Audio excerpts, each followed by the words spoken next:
My biggest pet peeve now that I'm a mom is when someone's sick, like they're coughing, obviously may sipon, and they're not wearing a mask. Like, have we not learned anything from COVID? Hindi ba dapat automatic na these days when you're sick, pag may ubo, pag may sipon, just wear a mask? Shouldn't we think about the people na pwedeng mahawa? If ikaw, ayaw mo ng sick days, like you want the perfect record for that promotion, like ganun before sa company ko when I was a flight attendant, if perfect ang record mo, if wala kang sick days, you get this, ang daming benefits. So ayoko talagang nahahawa pag merong may sakit. And now that I'm a mom, of course, ayokong magkasakit because if nagkasakit ako, pwedeng mahawa si baby. And of course, ayokong magkasakit ang baby ko. If wala pa kaming baby and may narinig akong umuubo or may sipon, ako na mismo yung lalayo. But now that I have a baby and if kilala ko yung merong may sakit and I can hear them coughing, talagang sinisipon, talagang magtatanong ako. Hindi na ako nahihiya ngayon because I don't want my baby to be sick.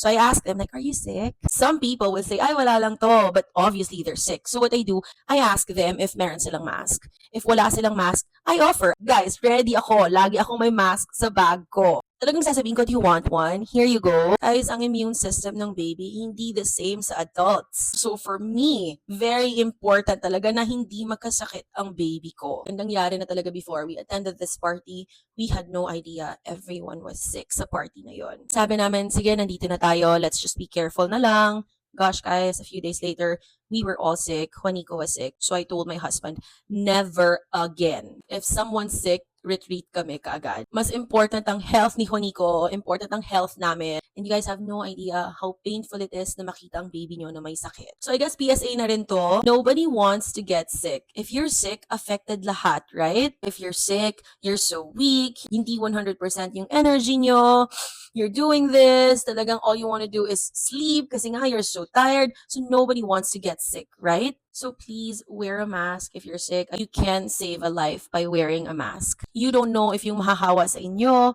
may problem sa immune system nila, baka hindi nila makayanan yung sakit na yon. So again, guys, please wear a mask if you're sick. That's it. Till next time, stay healthy, guys. Bye.